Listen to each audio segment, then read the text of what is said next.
Forum, which is the Carlucci Forum, the Carlucci Entrepreneurship Forum on Enterprise and Business, was conceived by our board member, AUR trustee, honorary degree recipient, and prominent businessman, Robert E. Carlucci, Bob Carlucci, who many of you know, but Bob is in Hawaii. He's not here with us. We somehow didn't sell Rome well enough. I think he's getting an award or he's making a fortune. He's the largest, I believe, the largest franchisee in the Yum brand organization. And they're having an honor week this week.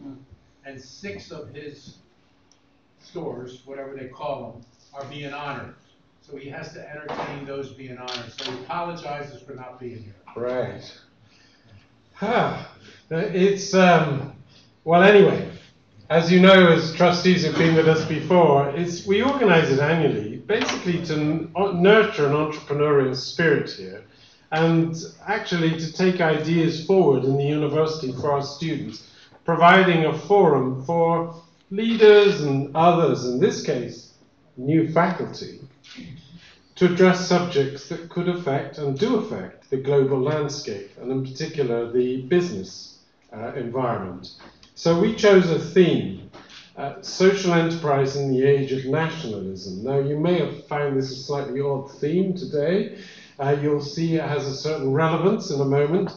And to discuss this theme, we have our newest assistant professor, Lara Broda. I'm going to introduce Lara.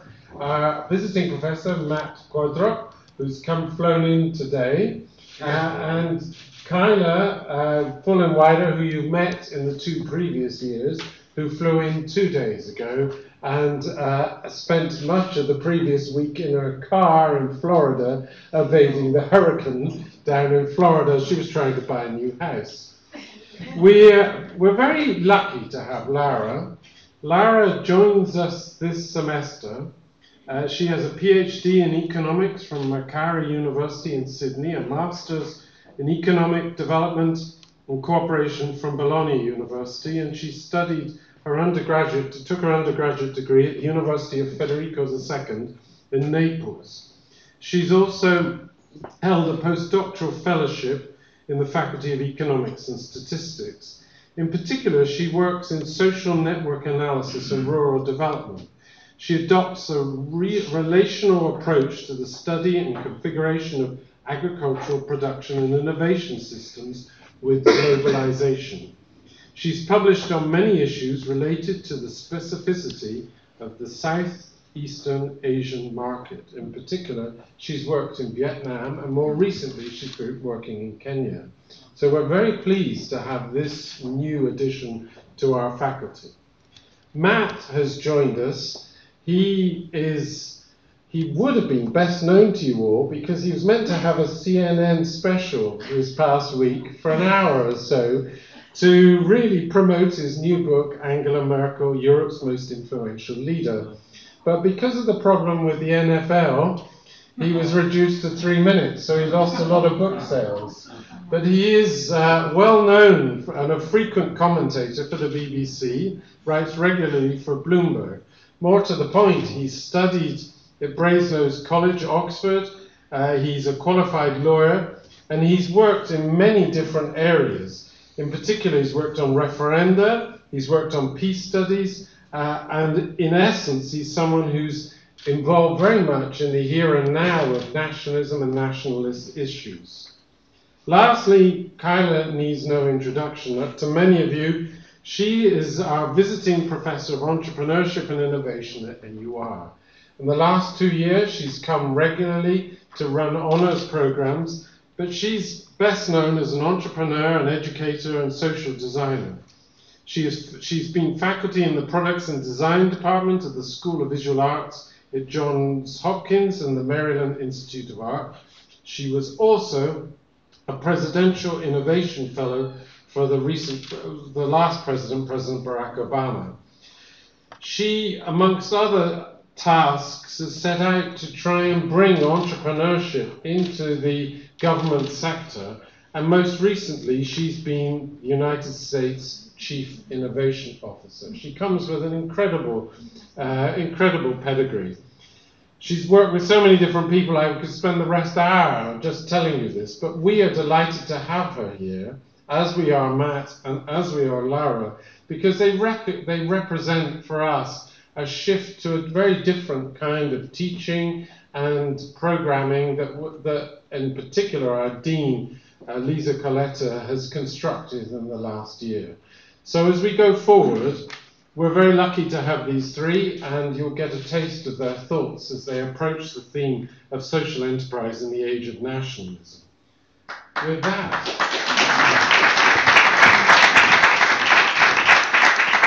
Matt, could I ask you to kick off and say a few words? Yes, a few words. Does that mean 5 minutes? Or? 5 minutes. Okay, so we'll have 5 minutes, and then we'll talk a bit between us, and then I will try and get some of you who look uncomfortable to take part.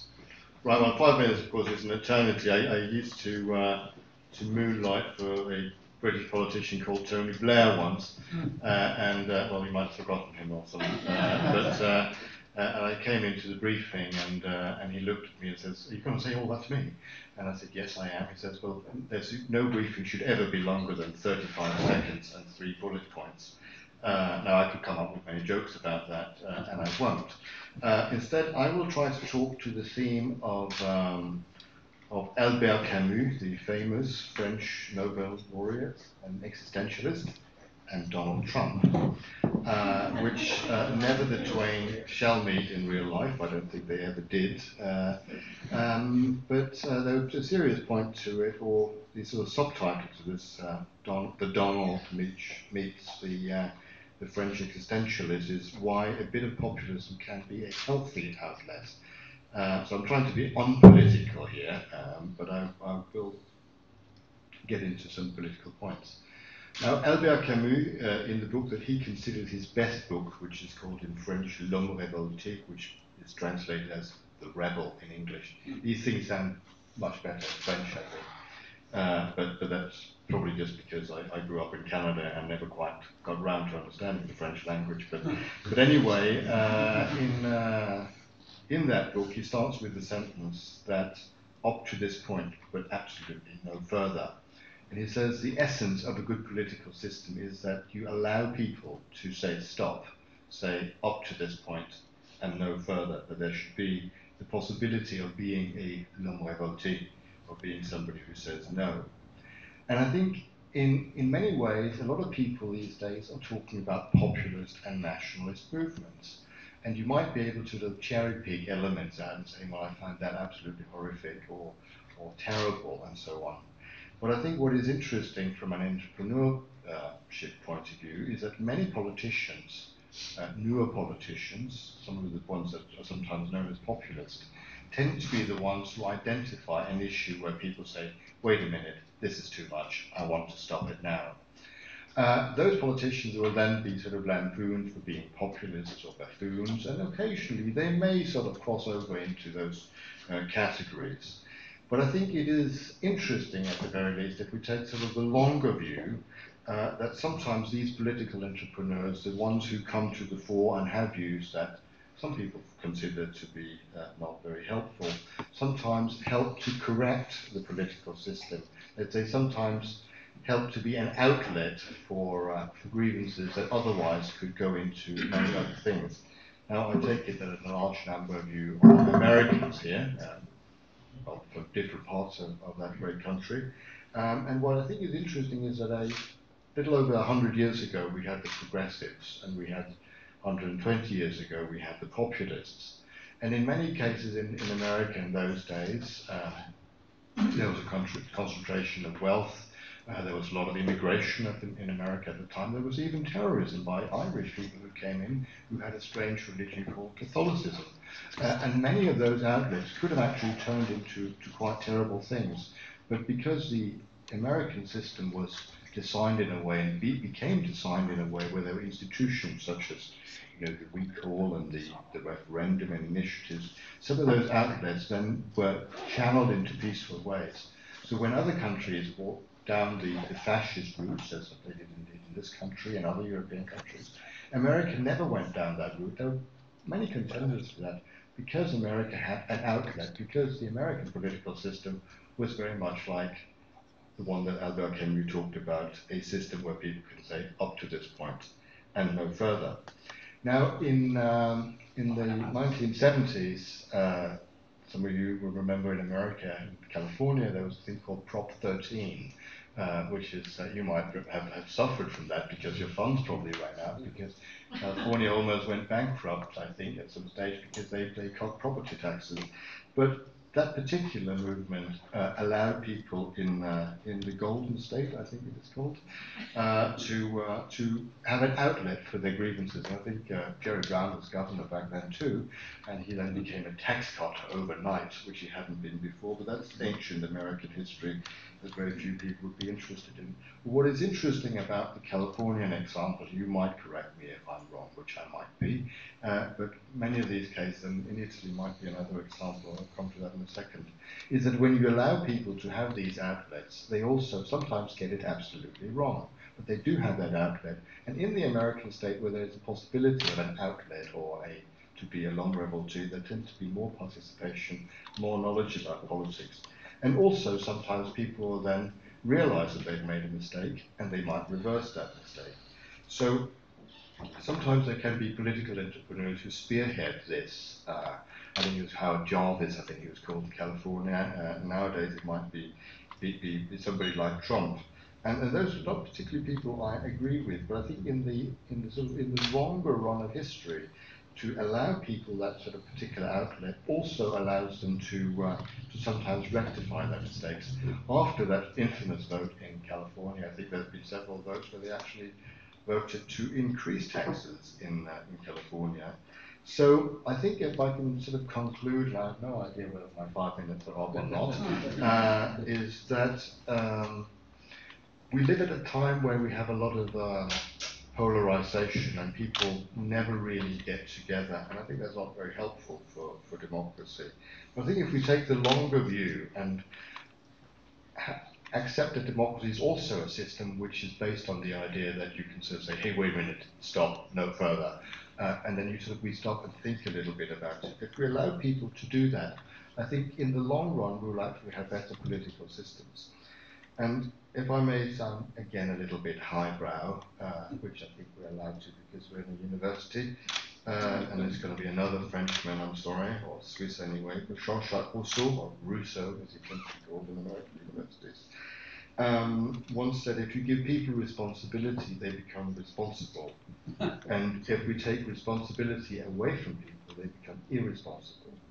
And I think, in a sort of democratic world, I think we should sometimes allow people to be responsible and not take responsibility away from them. And occasionally, of course, yes, they may make mistakes, but that would only teach them in the long run. So while we see populist parties around the world and people think it's the end of civilization, I think it actually might be a healthy outlet that in the long run will probably serve democracy well. Thank you very much, ladies.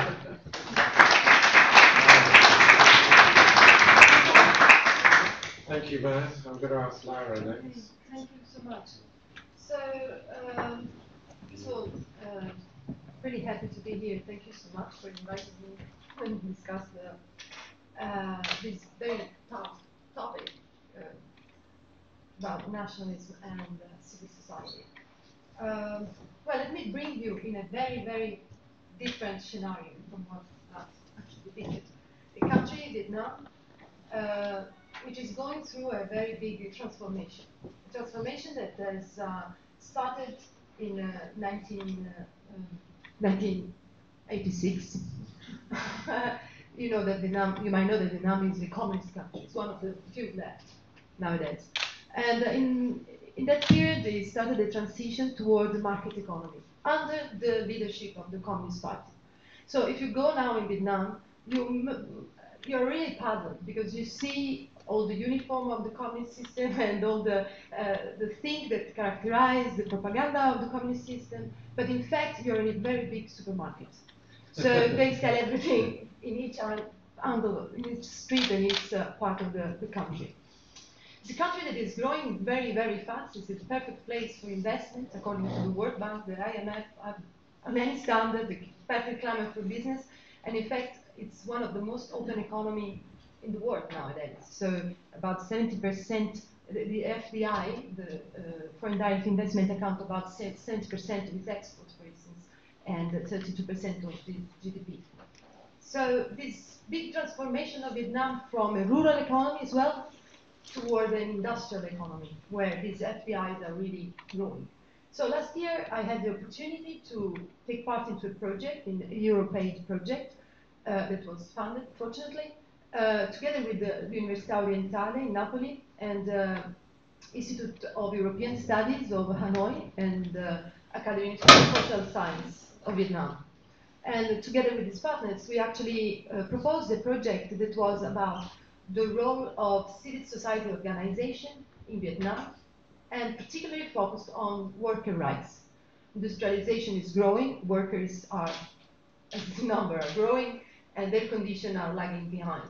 And what's the role of civil society organization? How can civil society organization actually enhance their participation to the policy debate? To the policy debates that means also deciding together which is the way to go, how to develop, how to scale up. So we were very enthusiastic, and we started fieldwork in July. And we went there. Our project was actually aiming at mapping about 120 civil society organizations. And as soon as we arrived, we found a big surprise. There were a lot of social enterprises. That's the way in which in Vietnam they are called, social enterprises. That's the official label. You cannot call them civil society organization. I'll explain you why in a minute. So they're called social enterprises, and there are a lot, like 52,000 of them nowadays. Because Vietnam in this institution, in this constitution, already after independence in 46, stated that citizens were actually able to have the freedom of speech and the association. This freedom of speech and association, however, was implemented through a number of decrees and regulations that make it very hard to make it. So the organizations emerged from bottom up. They emerged as private enterprises with social aims. They cannot be considered really civil society organizations by our standard altogether, because they're very heterogeneous. They can go from private enterprises to political mass organizations like women unions or farmer unions under the age of the Communist Party.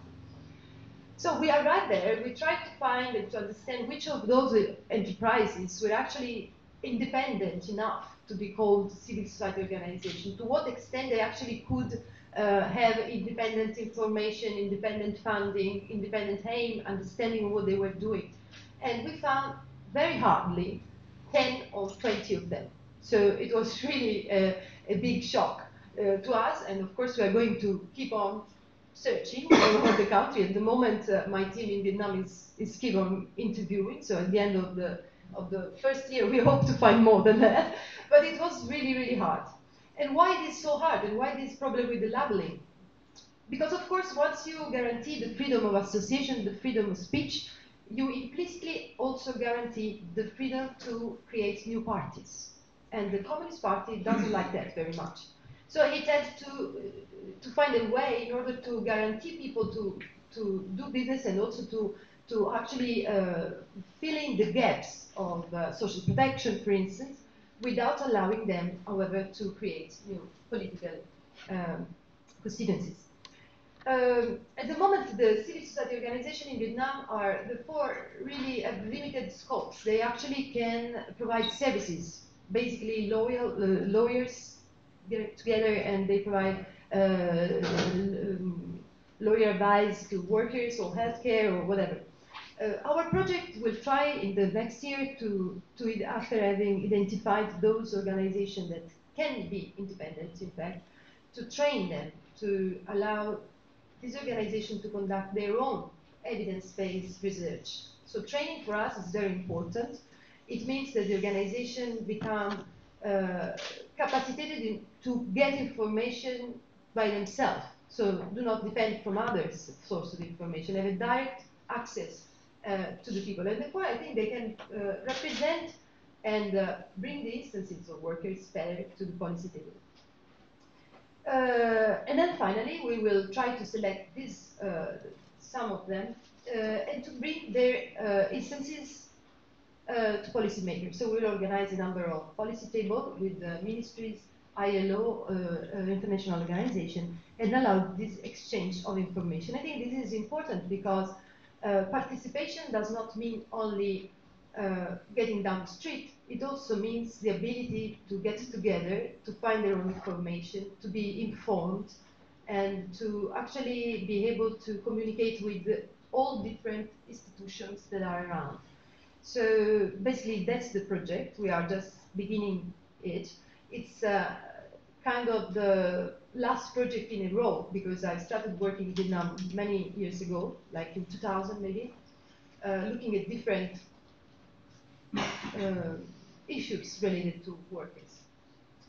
But I think it's one of the most interesting, however, that I have done, and particularly with respect to mass mobilization, because I suppose that the idea behind it is that you really need to have a kind of educated citizenship in order to be able to participate in a kind of, also to promote, as in the case of Vietnam, a democratic transition.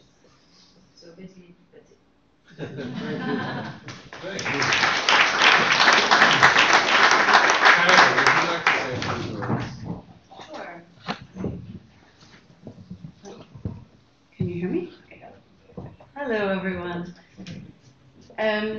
Oh, amazing. So how many, anybody here have a military background?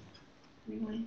Okay, so this term, BUCA, B-U-C-A, was coined in the late 90s at the War College in the US. And at the time, it was used to describe the emerging sort of nature of war zones. So this idea that predictability, certainty of conditions was changing. And so this idea that volatility, uncertainty, complexity, ambiguity was the new normal in war zones sort of became, I guess, the standard language of that time. Now, there's a growing use of this word to describe the world that we live in now. So this idea that we live in a VUCA world. And what that means in the context of this discussion, from my perspective, is that these old top-down fixed models don't work anymore. And that we're increasingly living in an agile, bottom-up, networked, decentralized world. And so when we talk about entrepreneurship and nationalism, in my mind, I think about sort of a fixed mindset versus a growth mindset. And so for a lot of people, this sort of decentralized networked world creates resistance to change, right? So there is a preservation mindset. And when I think about entrepreneurs, we see an adaptive resiliency. And what I always define entrepreneurship as, or an entrepreneur as, someone who sees opportunity in change. So where some folks see loss in change, entrepreneurs see opportunity in change. And so when I think about this time we're living in, I actually think about it as the era of the entrepreneur, because I think that the entrepreneur will win, because entrepreneurs are adaptive and resilient in their thinking. And so what you see right here, this is a quick snapshot of part of what I teach, Design Thinking 101. And what you'll notice first and foremost is a sort of circle, right? So there's not a top-down or a linear line here, it's a circle. And so an entrepreneur always starts by understanding the problem and empathizing with their customer or user. They then define a problem or a challenge that they can solve. They ideate, generate creative solutions to those problems, where others might see loss, others might see failure, they see opportunity. And then they start prototyping and making, and then testing. And in that testing, sometimes they fail, and sometimes they win, like in Airbnb. or other companies we've seen be very successful in the last decade. And then they implement it, they put it out into the world. And so this is sort of this virtuous cycle of testing and failing. And so it's interesting because when you first introduced this topic, it did feel counterintuitive to me, but when I sat and I thought with it, and I sat with it for a bit, I think where I've landed is that entrepreneurs will thrive in this environment because they see opportunity and change where others see loss. Fantastic, yes. So Kyla, you would agree with Albert Camus that the change is good? Yes. I mean, I'm somebody personally who thrives in change. And I think the companies, the students, the politicians who can thrive in those types of environments will be the ones who do well in this next decade or more. Yeah, I quite like the route, I think, and I think it's interesting, given that our sort of mission statement, what we're going to do here, is that I'm a political scientist by profession, if you like, and in my discipline as well as in economics, a lot of people are working to a completely different script, which is totally wrong, of course. So in the world of political science or in macroeconomics, a lot of people are developing models, and everything is like a computerized mathematical model. And the problem about computerized mathematical models is that they are based on very, very simple things. There can be no volatility because people are behaving in exactly the same way, and there is no free will there because you're just behaving in this way because that's what the computer can understand.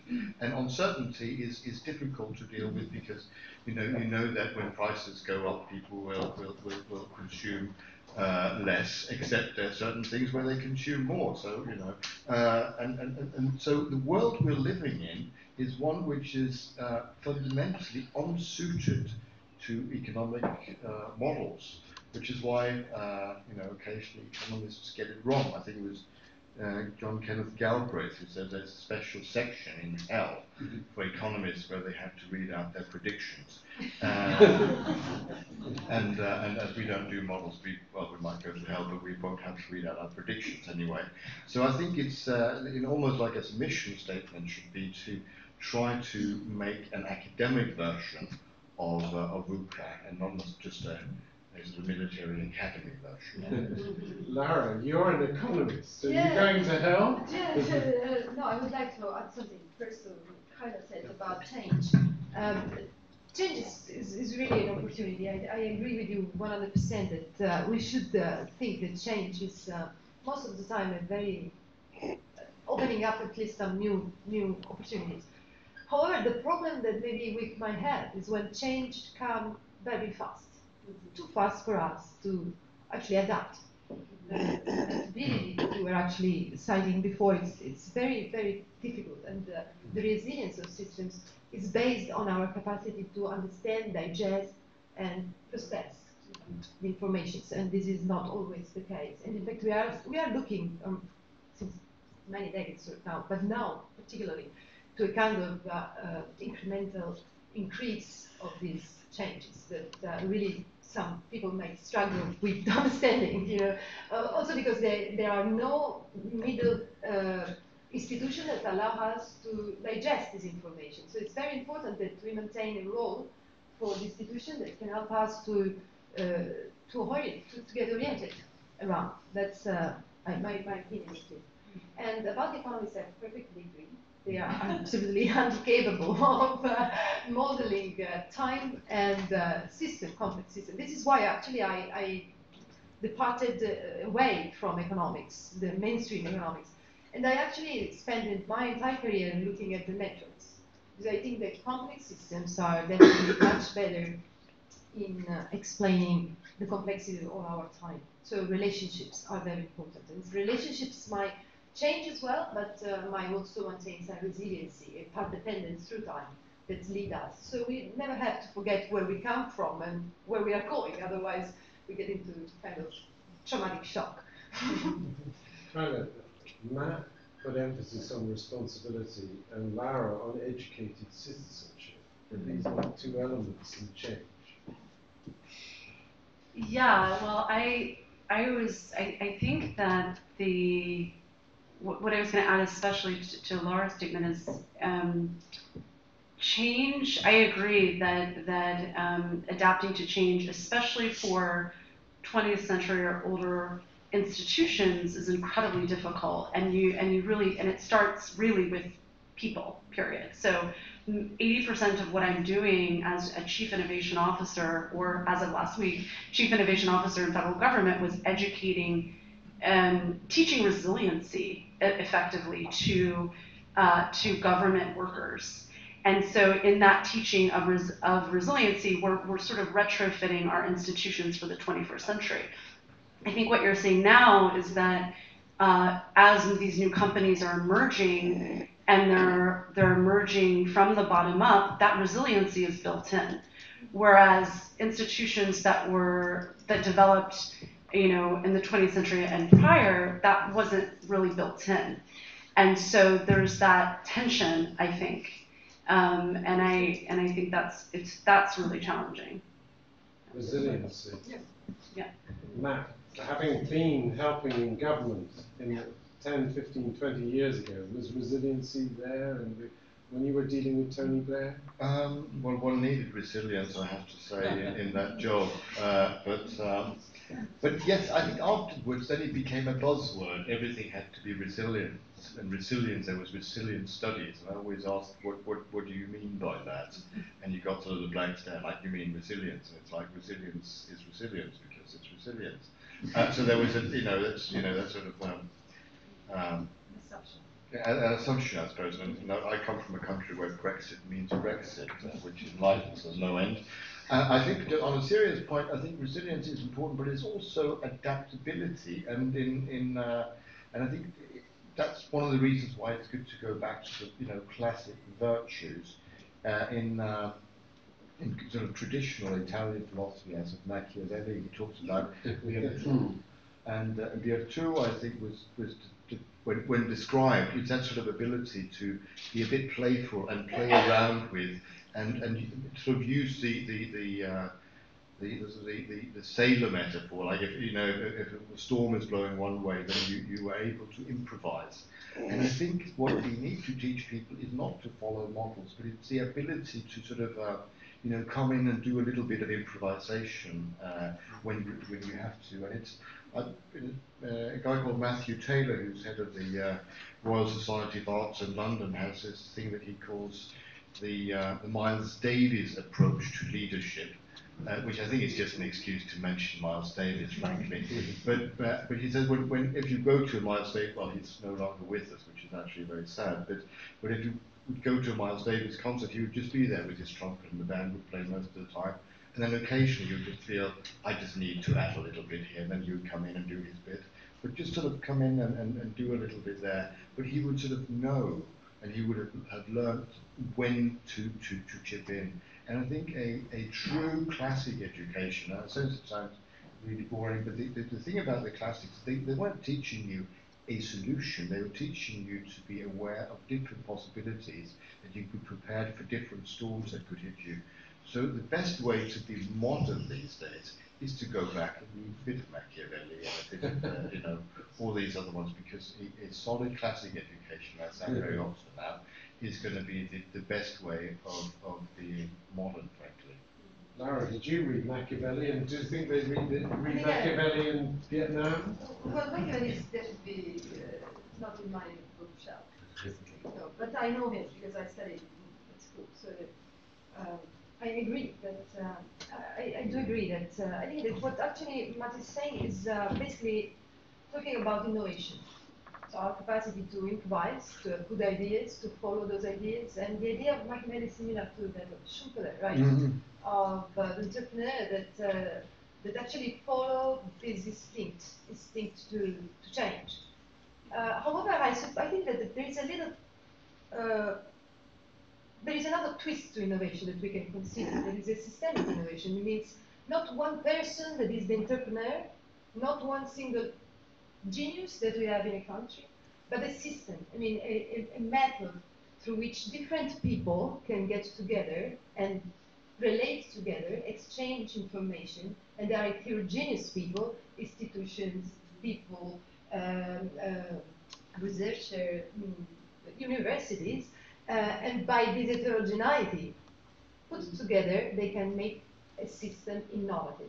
It does not rely on the geniality, on the super high skill of one person, but actually create a structure that favor innovation to come from. Can I just add one thought to that? Kyla, then Lisa, and then Gabe. Yeah, and as straightforward as an idea, that is, it's also a dangerous idea, right? This idea of entrepreneurs engaging in potentially the political sphere, and I say that with a case study. So I was advising a group that was doing the first sort of entrepreneurial training in Cuba over the last year, and they were bringing in, actually similar to the class that I teach here, doing a kind of startup entrepreneurship weekend in Havana, and were shut down, and promptly a temporary law was passed that entrepreneurs could not gather in public or gather in a group. And so it's interesting to come full circle back to this idea of the political power of the entrepreneur, and that even being a dangerous idea in some contexts. Lisa, you. I guess I just wanted to say a couple of things about change, and also kind of echo what Matt was saying about this kind of cult of resiliency, all right, or that change is. And I'm wondering where sort of political philosophy fits into this, rather than just, always privileging innovation and change and opportunity. Kyla mentioned Airbnb as this sort of, but it's emptied out cities. It's been terrible for a tax base. It's been, and then now you look at what's going on with Facebook, and the algorithms that make Facebook actually successful have been really dangerous for democracy. So one of the things I'm wondering, that as we just kind of, it was Shelley who said we've bitten off more than we can digest, which goes to that idea that change too fast without having some kind of maybe political and philosophical progress without some kind of ideology that underpins where you want to be and what kind of citizen you want to be. I mean, all of these things are really so interesting to hear all three of you talk about this, but one of the things that changes everything is communication. So whether it's populism that may have funded, an interesting debate in the 20th century, those things are maybe not even possible now because, an entrepreneur made up some algorithm that left us in a place where what we're hearing isn't even true, all right? And we're just getting fed stuff that we think is true, and fed because we have an algorithm that gives us only things we want to get.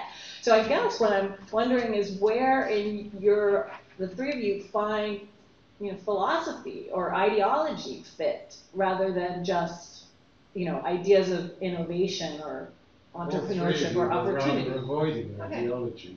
Laura, go on. Okay. No, I thank you very much for this comment, which I really share deeply. In fact, there are some concerns in changing too fast, and communication is definitely one of those in our time, according to me at least. My answer to that is really that I think that we need to update very much our skills in research for the new generation.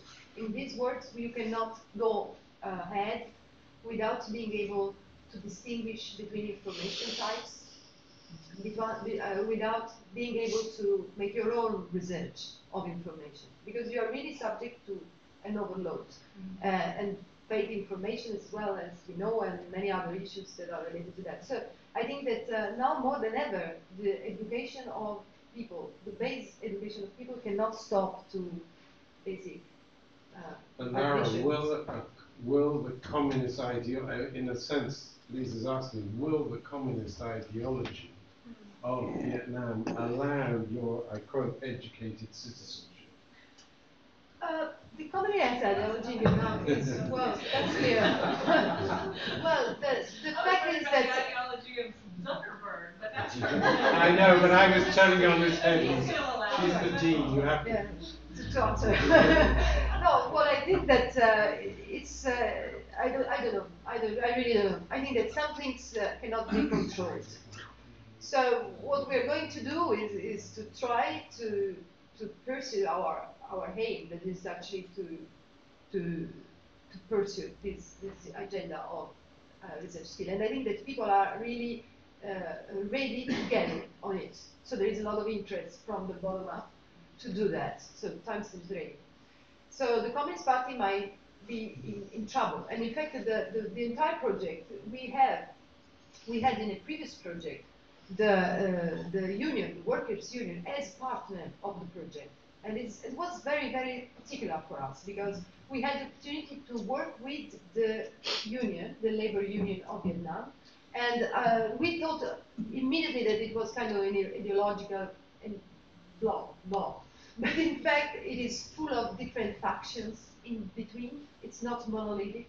Inside the Communist Party, the union, there are a lot of different voices, and these voices try to find their way through. So the Communist Party is never the Communist Party as it was. It's changing all over the time. And it's completely different from the Communist Party of Ho Chi Minh, to the point that when you go to Vietnam now, you are in a supermarket.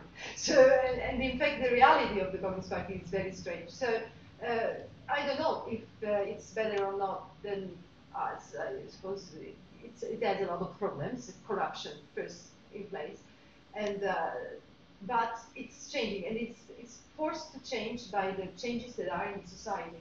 So it will not be able to maintain because strikes are emerging illegally, all over the country. So at a certain moment they will take some action. So Carla, you've got to answer the Facebook question. She hates Facebook. Airbnb. Yeah. Airbnb. Yes. So, I feel Airbnb took the lovely apartment she was going to buy.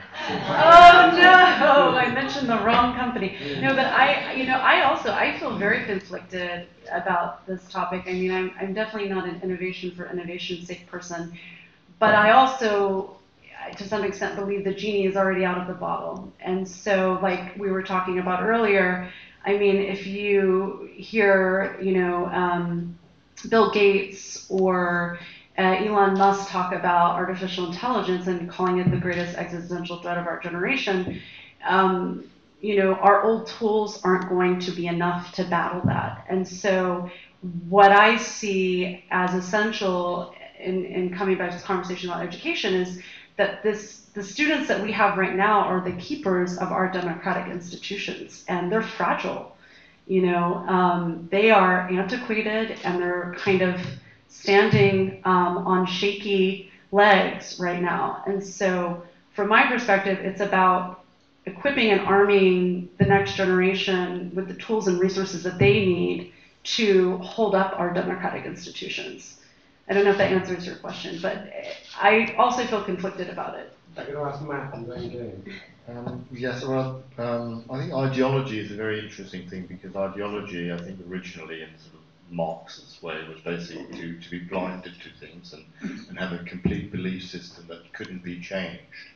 So there was an element of that. But I think what is interesting, if you talk about the Communist Party of Vietnam, of which I know absolutely nothing, but the interesting things about communist parties, China, a lot of people are like, oh, the Chinese are going to be big now, we should be scared. Now the problem about most communist systems and most dictatorship systems is that they do not allow the feedback loop. So the democratic system works because it allows ordinary people occasionally to say, wait a minute, I'm not sure that's right. And there's a Chinese saying that is, 3 stupid shoemakers know more than Confucius. And that's nothing to do with, I mean, I don't want to say nasty things about shoemakers, but the thing is that no individual can have complete knowledge. And the problem with the current regime in China is that they really cut down on free speech because the leadership only knows. And if you do that, then you may not only have an authoritarian system, but you also have a system which is not able to pick up, you know, the wisdom of stupid shoemakers who might say, yeah, but in practice it ain't going to work. So the interesting thing about most successful democratic countries is they allow the shoemakers occasionally to say, hey, wait a minute. It's interesting that the most innovative American states are the Western states, like Oregon, Washington, and California, where people tend to have views about everything and vote about everything, which has its drawbacks, I admit. And people, you know, are active in those sort of things. And also the European countries where you allow for grassroots participation and involvement on ordinary workers on the boards and so on, those tend to be the more innovative countries, whereas the places where they say, well, we know you're not an engineer, we shouldn't talk about how you make a car. So the reason why the ideological systems are not working is that they don't allow the feedback loop. I don't know how that works for Facebook, because I have no idea. But the problem is whenever you have a culture that sort of masquerades as common sense, which I think Zuckerberg probably doesn't realize he has an ideology, but his view of the world is sort of wishy-washy liberal Californian kind of guy, and that's the only show in town. And then if people sort of rock the boat, he doesn't like it because that's not the way it should be. So I think the battle against ideology is a battle against those people who are who think they've got the answers to all questions, and a healthy political system and economic system is one that allows people to have, you know, dissenting views and to be able to be, for want of a better word, stupid shoemakers. Okay. I was going to make a comment about change and innovation. Use the I microphone. was going to make a comment about change and innovation, and I'm hearing from the panel that there needs to be some cap. There needs to be change, institutions, things have to happen slower until the institutions catch up. I feel totally different. I feel that change is chaotic, it's sometimes stupid, and people do it. But if institutions want to maintain themselves, they'll never allow change. I'll give you one very good example. Uber, with all of its problems, if they tried to integrate it into the taxi system in the United States, where somebody buys a medallion for $1 million and they have a taxi, and they wanted to now participate, the institution would never allow it. But the people want it. They want it. They want the convenience. They want the things that come with Uber. That's why they use it. So I think we got to live with change and innovation, as disruptive as it is, because good things will follow, or, as you said, Professor, they will self-correct. But if you try to decide, let the institutions decide what's available for institutions, it'll never happen. No, go on. Well, I think I actually agree. And I think the problem about me being an academic is that in my field, institutions aren't necessarily like Congress and bureaucrats and so on. My definition of an institution is it can also be an established practice, and I normally define it as institutions as things that are established by human action, not by human design. Yes. So institutions can be just the way we operate, and the belief system that you have in it. The primary example of a democratic institution is not Congress or the president, but it is the assumption that you allow things to self-correct and you know, also make mistakes. And I think Uber is a brilliant example of that, because Uber is self-correcting. And I know the mayor of London said, well, they couldn't, he would withdraw their license. And immediately they sort of think, okay, how do we solve it practically? And now they'll probably be able to continue, which... Can I just yes. add to that quickly? Kind of, let's see. Yeah, I think what I was actually saying is that disruptive change is happening, whether we like it or not, and that our institutions must be retrofitted for the 21st century, or else they're going to be put out of business, right? And so that was sort of that's my perspective, is that the change is coming, whether change is happening, this disruptive change is happening, whether we like it or not. And so for those things that we hold dear, you know, our voting systems, things of that nature, they have to catch up. Our data collection, these sorts of things. So. Steve. Yeah, I'm kind of back with Lisa's question, but let's frame it as monopoly versus innovation. Our companies that we're praising as being highly innovative are huge, the super server companies, the Amazon, the Apple, Facebook, actually are operating with monopoly control. And innovation would appear to be fairly, there's no risk in that innovation because you destroy your competition through your monopoly hold on the market. I think you can go back to the 19th century and say a lot of industrial innovation also came out of monopoly, partially in cooperation with government, creating disincentives for others to enter the marketplace. So in a way, at the same moment you're stressing innovation, you're actually creating a system that limits the possibilities of innovation outside itself. I think, at least that's my reading of it, and it seems like once you get there, you've got to say innovation by itself, it's become a trivial term. And I'll add one other piece to this, we'll go back to Miles Davis. Most jazz innovation is trivially small. It doesn't lead anywhere. It adds a momentary burst. And then you have a Miles Davis who radically overturns himself every decade or so and engages not in something you'd call innovation, you'd call it something more like fundamental creativity. So I guess I'm questioning the overvaluation of innovation the way it's come to exist. And I'll put one last piece in. If you take the Snapchats of the world, we have a huge amount of intellect going into absolutely trivial, jazz-like, little changes, momentary innovation, sort of draining the creative enterprise into something that's tiny, momentary, and disappears. Talk to me about innovation and why you would value it as highly as you do. Yeah, so my area of expertise is social innovation. And when I think about social innovation, it's solving real human problems. I don't consider, you know, predatory mega monopolies solving social problems. So if you look at, you know, Amazon buying Whole Foods, for example, and undercutting all the local grocers, which is what's happening right now, that to me is not innovation. So my area of expertise is social innovation. So how do we create a culture of bringing an entrepreneurial, innovative mindset to our toughest social challenges?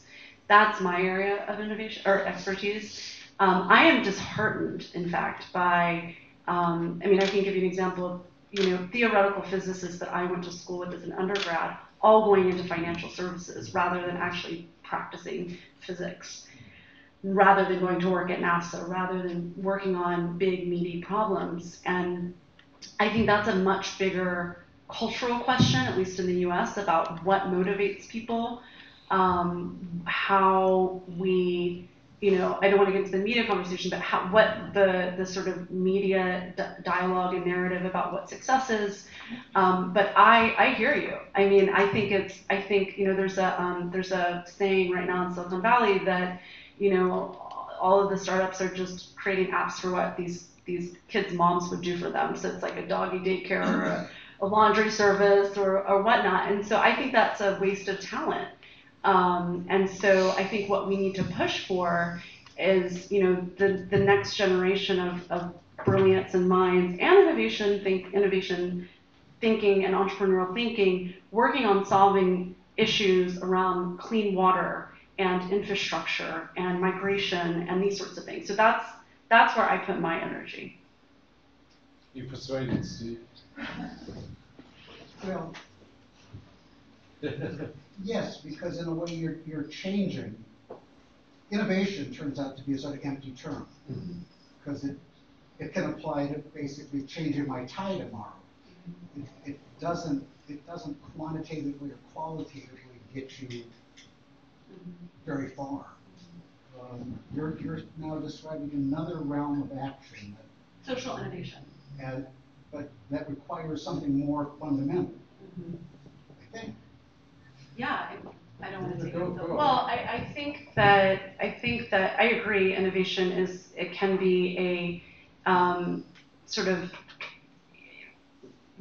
vacant term without qualifying what you're doing. You know, it's not innovation for innovation's sake. And Lisa and I were just chatting earlier. I have a good friend who's at Google X right now, and she's really struggling I probably shouldn't say this on the record, but she's challenged by this sort of just because we can build it, we should mindset.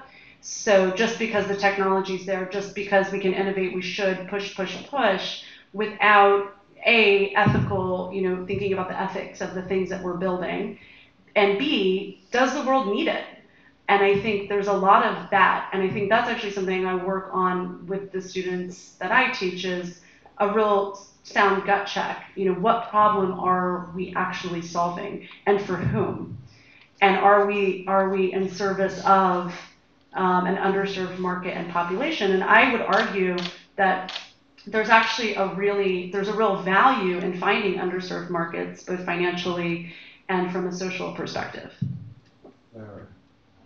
And then we'll have one last question because time is going on.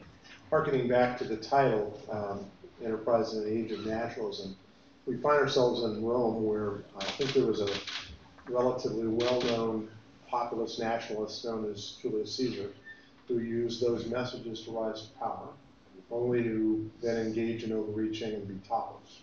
So if you find yourself in an age of populism and nationalism now, and you believe that that's a part of a cycle, first of all, do you believe that?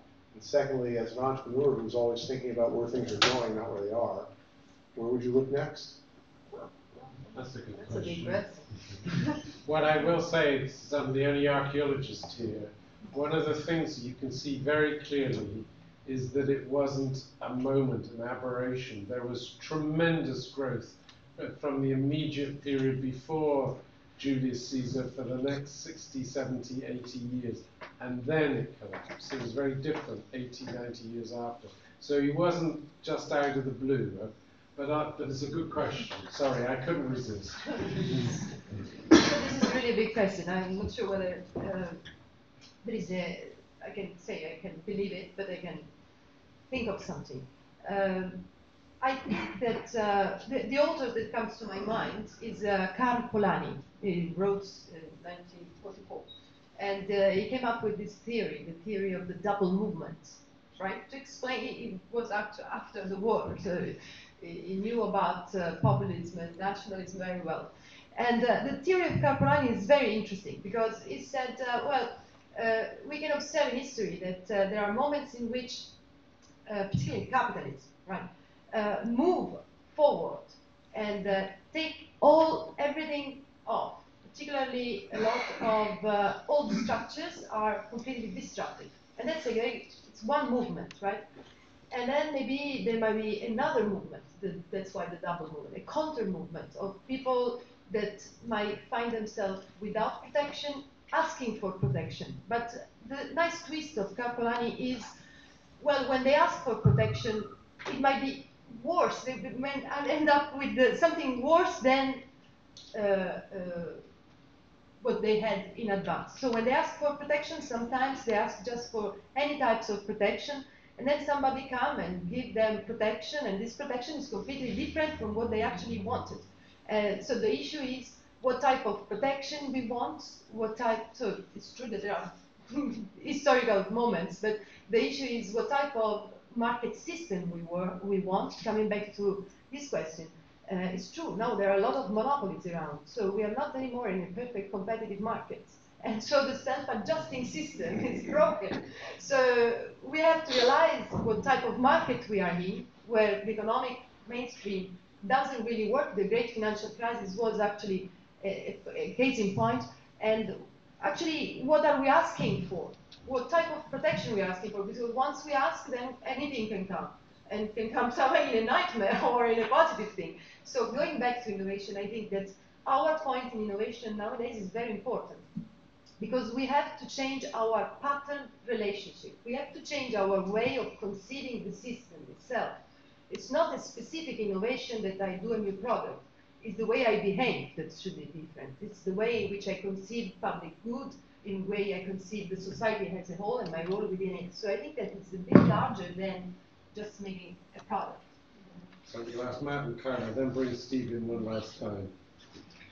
Right. I think one of the things, I'm not quite sure if I can predict the future, because what you were sort of talking about, I think we can see sort of a tendency that in the past 100 years we've had sort of, we've had democracy, but then there have been challenges to democracy from some what I call the 3Ds. We had the dictators, which is like Hitler and Stalin and so on. They were based on ideology. And then after the Second World War, we tended to have the despots who weren't based on any ideology. They were just there because it was convenient, which was the Idi Amins and the Ferdinand Marcos, who were just there just because they wanted to be in power. And now we've moved on from dictators and despots to demagogues who actually operated within the democratic system and may have shrill voices and interest in private lives and not necessarily rich internal lives, but be that as it may. And I think there's actually a progression towards an element of self-correction. And of course it's being challenged, but I think the alternative systems, the system of the closed systems, do not allow for the playfulness that you have in a jazz system, if you like. And I think what we should try to have, and what I particularly like when I see politicians, one of whom I've written a book, is that if you sometimes see people who are just very, very good at what they do, who have this sort of effortless ease and greatness. And I think the entrepreneurs who just know exactly how to operate, and it's sort of very easy for them because they're just in their elements.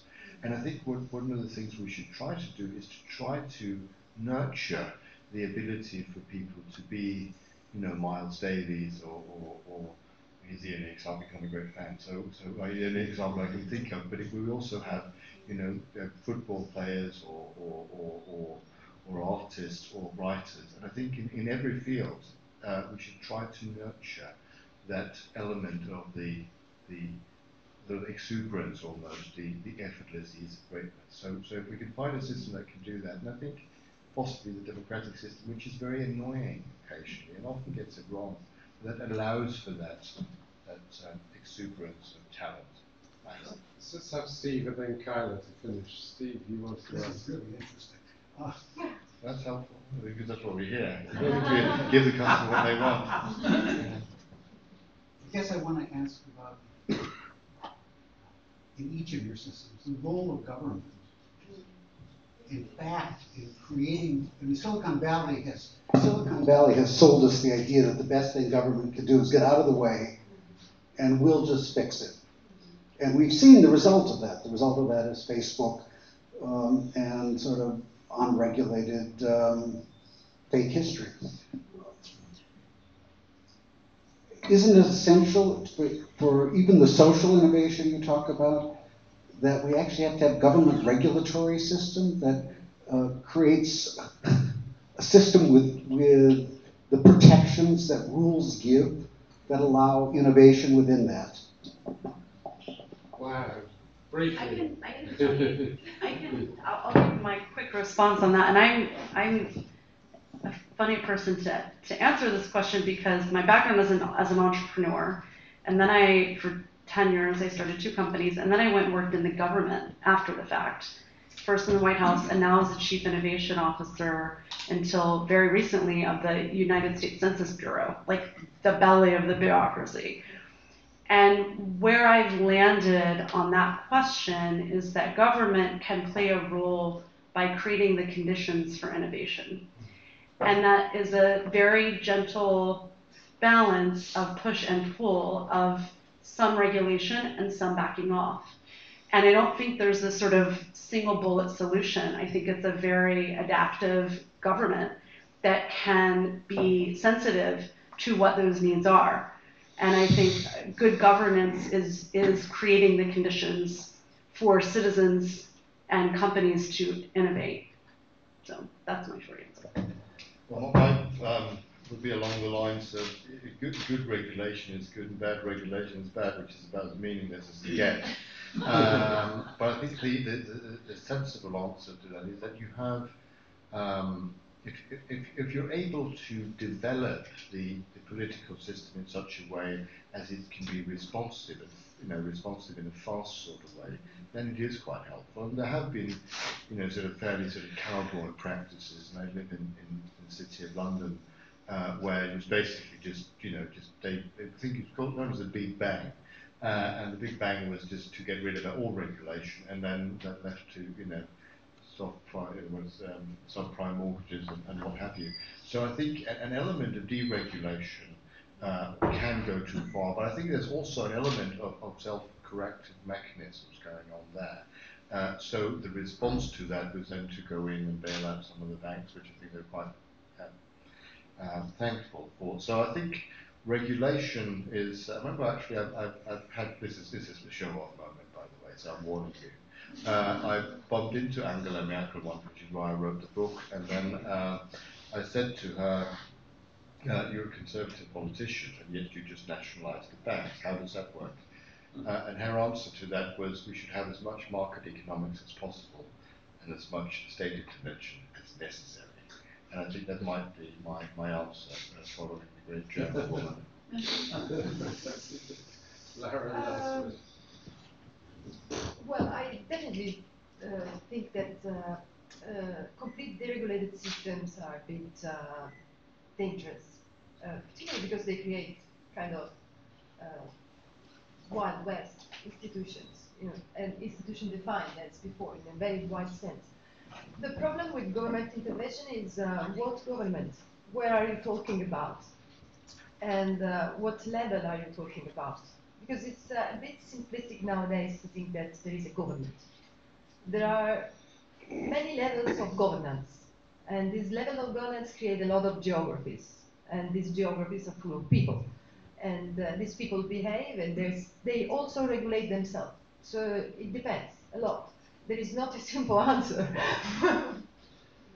I think I'm going to stop it there because it's nearly 8:15, and many of you, I can see your eyes, those of you who come across the ocean last night, are beginning to suffer a little bit, so you might like to go and prop a bar up somewhere before getting a good night's sleep, and we have a busy board meeting. But I would say one thing is, listening to Frank's point, which got me really thinking, because as an archaeologist, you never take account of Julius Caesar, for the simple reason that Julius Caesar belongs to a moment of immense growth in Italy and Europe, and the growth continued spectacularly in his successors, particularly in Augustus, who turned Rome from clay into marble, and it went on into the middle of the 1st century before it began to suffer. And you see that absolutely categorically in the archaeological record: growth, change, evolution. And the one thing you know from all the texts is that it was one war after another as someone was fighting and all the rest of it.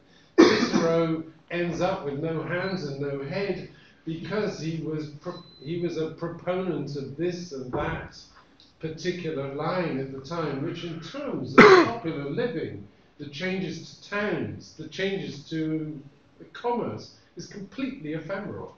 So, in actual fact, we're living in a wonderful world that's getting better all the time. So with that, I'm going to stop because we have our board meeting today.